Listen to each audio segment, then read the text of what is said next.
Hello, good morning and जय Hind everyone.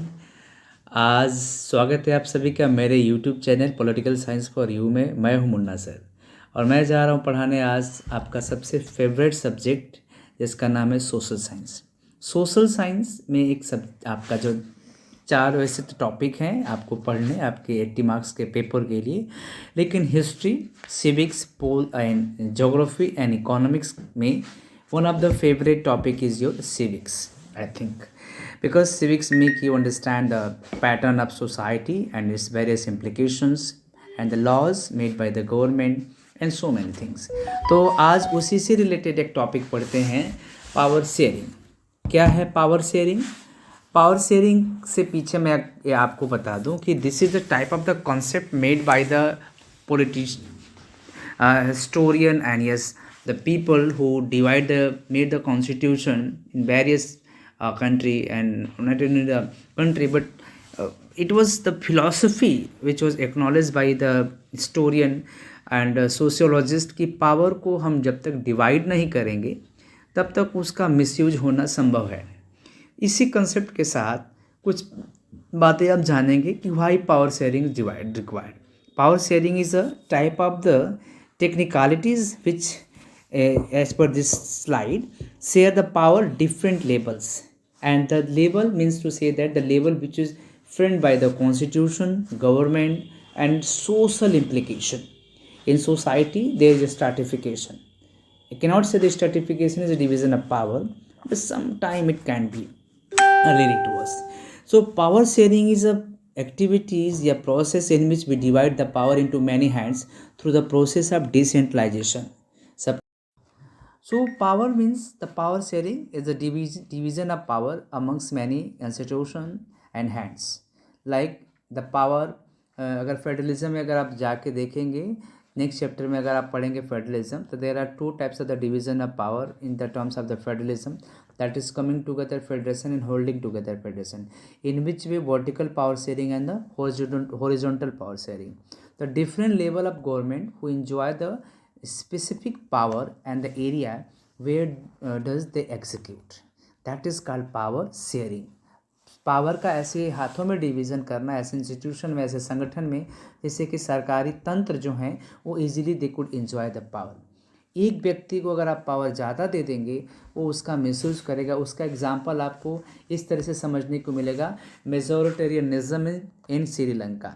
Sri Lanka India का पड़ोसी देश है जो इंडियन ओशियन में है, छोटा सा देश, खूबसूरत देश है, लेकिन इसके यहाँ सब कुछ इतना खूबसूरत नहीं था। क्यों नहीं था? क्योंकि पावर को अच्छे से डिवाइड नहीं किया गया था। श्रीलंका भी आज़ाद होता है 1948 में, इंडिया से एक साल बाद, लेकिन Sri Lanka adopted a series of majoritarianism. इसका मतलब होता है, सपोज इंडिया में 80% something population is Hindus majority, but rest of the community like Muslim, Sikh, Christians, Buddhist, Jainist are the अलग धर्मों के हैं, but the division of power is very specifically given to the every community, so that India did not follow the majoritarianism. Majoritarianism का definition आपको NCERT में दिया है, but here I can explain कि जब कभी एक बहुसंख्यक वर्ग द्वारा पावर को एक्वायर्ड कर लिया जाता है, चाहे वो सोशल, पॉलिटिकल, इकोनॉमिक, तो क्या करता है, एक तरीके से डिस्प्यूट पैदा करता है। Same thing was happen in Sri Lanka. The dominant Sinhalese they adopted all the power.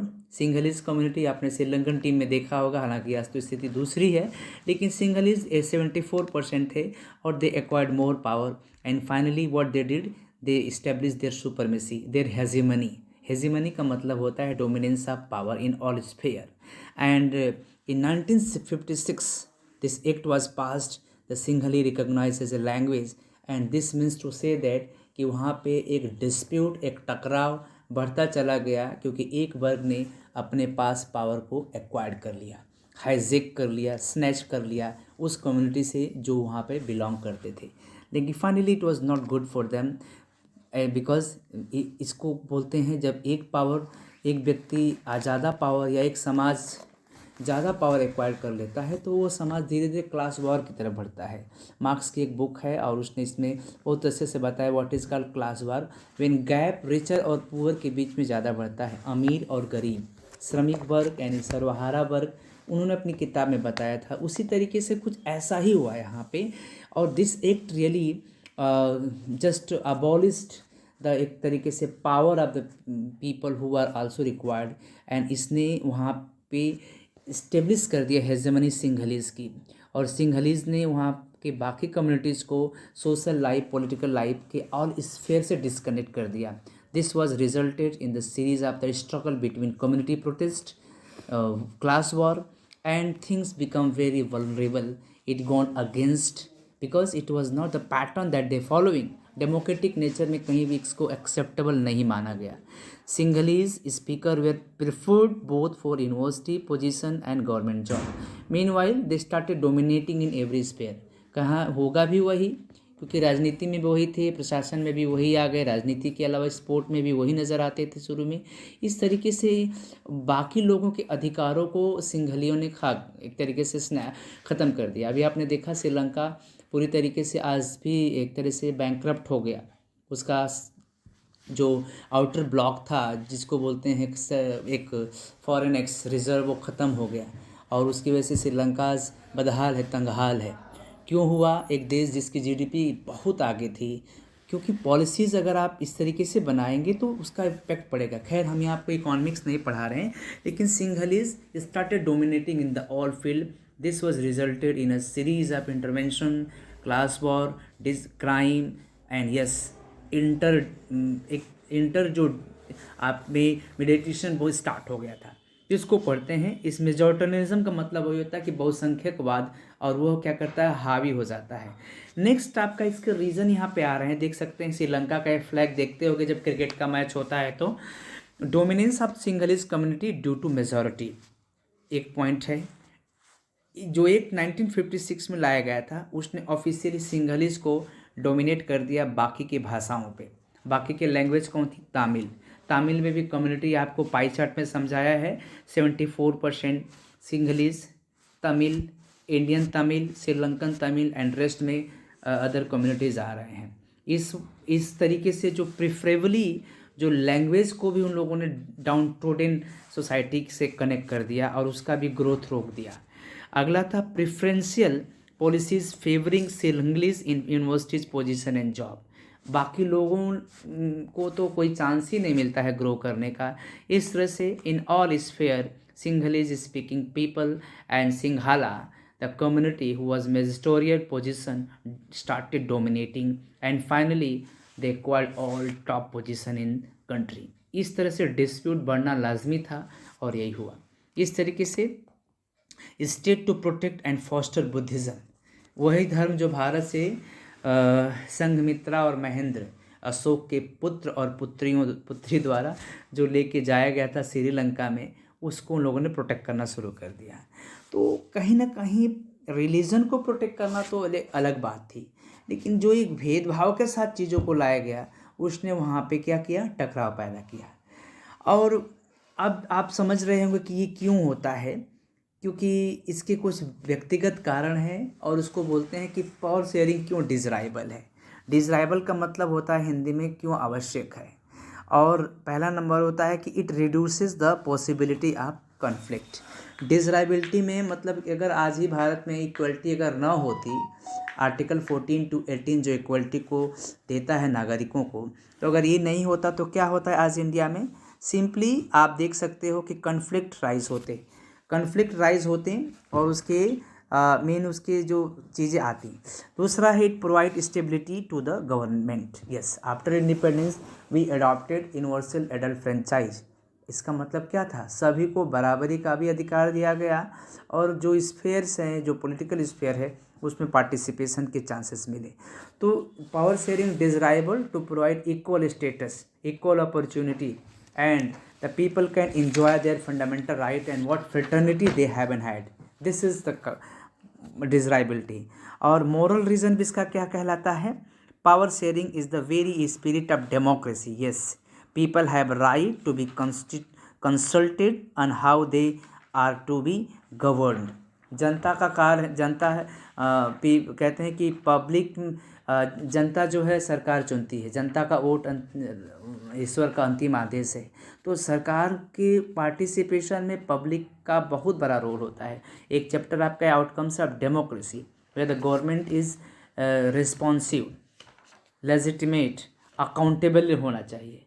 तो इसी तरह से डिज़राइबिलिटी का भी कंसेप्ट वहीं से आया है। ओके, नेक्स्ट इज कि कितने तरह से पावर को डिवाइड किया गया है। यस, क्योंकि अगर सिस्टमेटिकली अब जाएंगे तो कॉन्स्टिट्यूशन के हिसाब से पावर को डिवाइड किया गया है कुछ इस तरह से। Power sharing is among different organ of the government.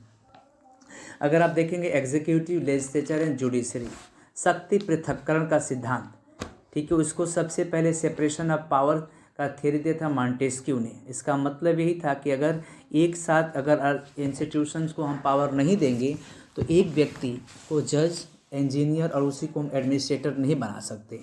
He must have some abilities to do a specific task, that is why power is divided. आपके स्कूल में भी आपने देखा होगा, मैनेजमेंट अलग होता है, प्रिंसिपल अलग होते हैं, टीचर एंड कोऑर्डिनेटर अलग होते हैं, then your admin. In this way every specific body govern the school environment peacefully.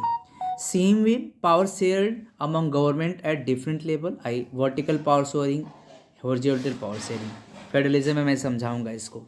Power is shared among different social group, समाज में भी बहुत सारे ऐसे इंस्टीट्यूशन है, सोशल, पॉलिटिकल, रिलीजियस, उनका भी अपना एक दारोमदार होता है और they enjoy their fraternity. Second, power is also shared among political parties, pressure groups, and movements.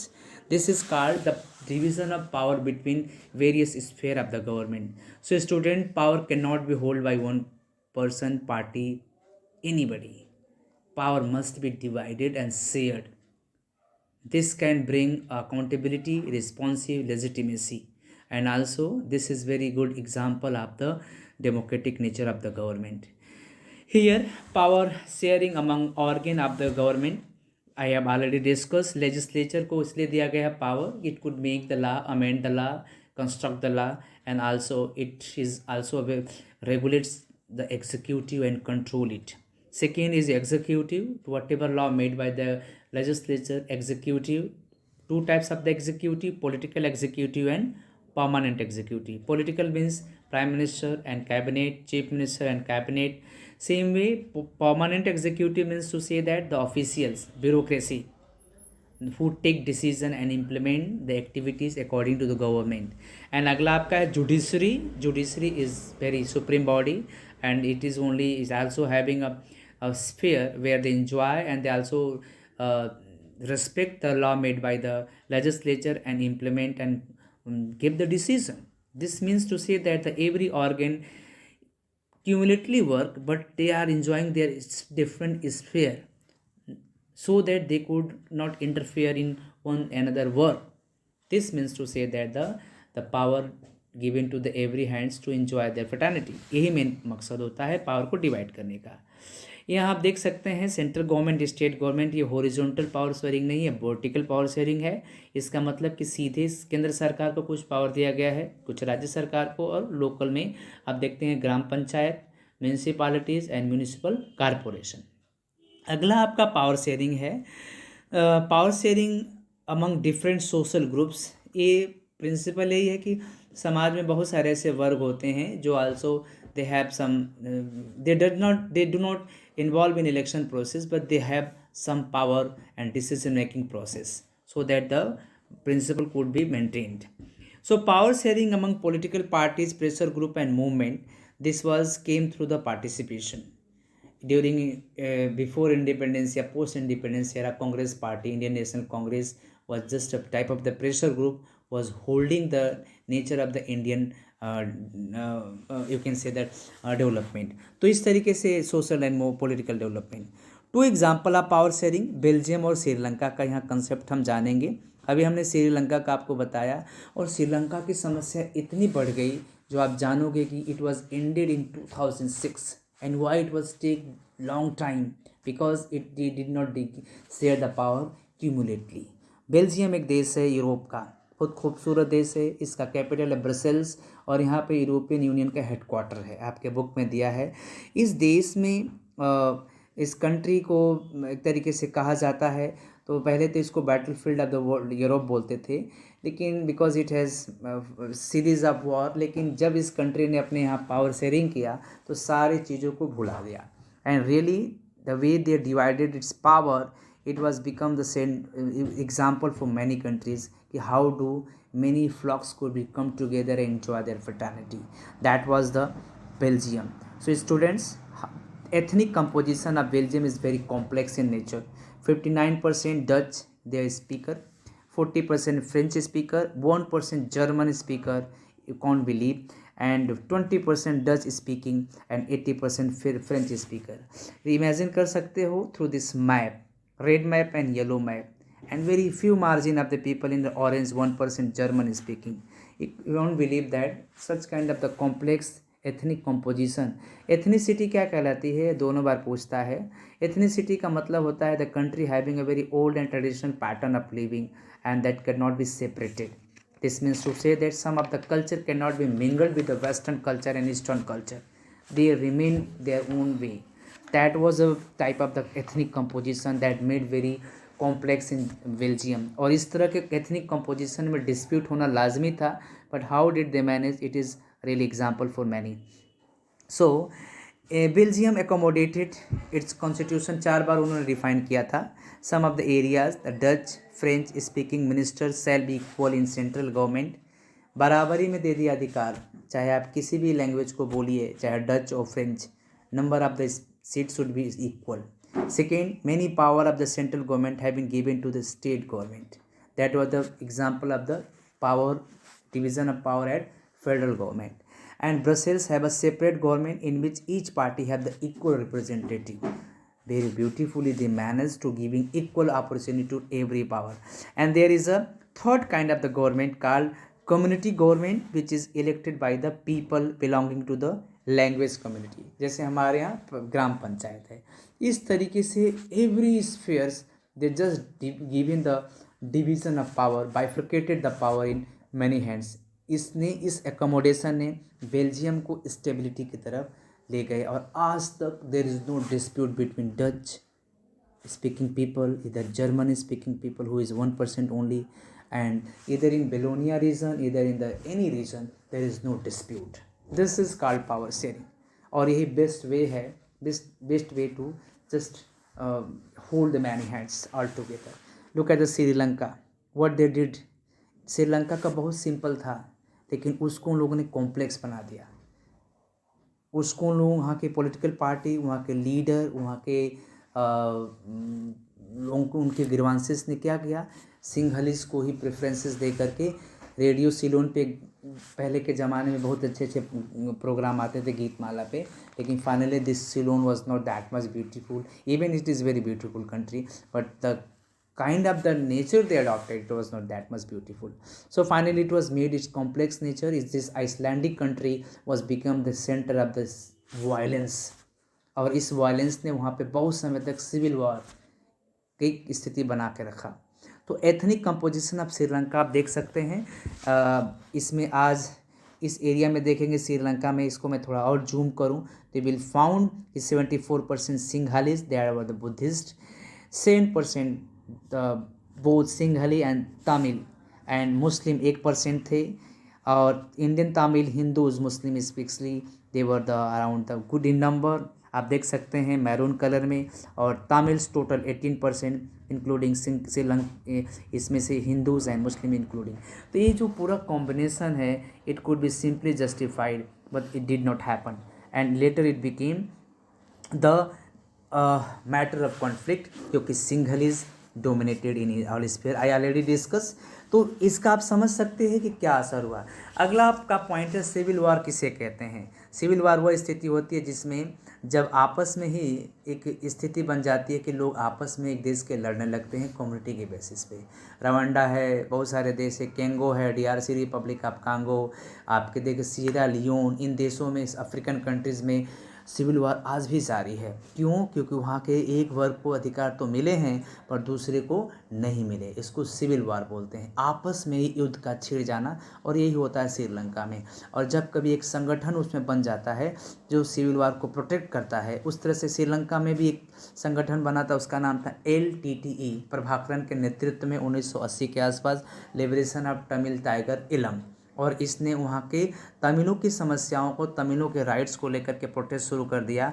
और this way it become the matter of conflict between Sri Lankan Tamil and Indian Tamils. तो hope later what happened due to intervention of the country like Norway, Scandinavian countries, this power sharing, then division of the power between Sri Lankan Tamil and Majoritarian government was this sorted out in 2006.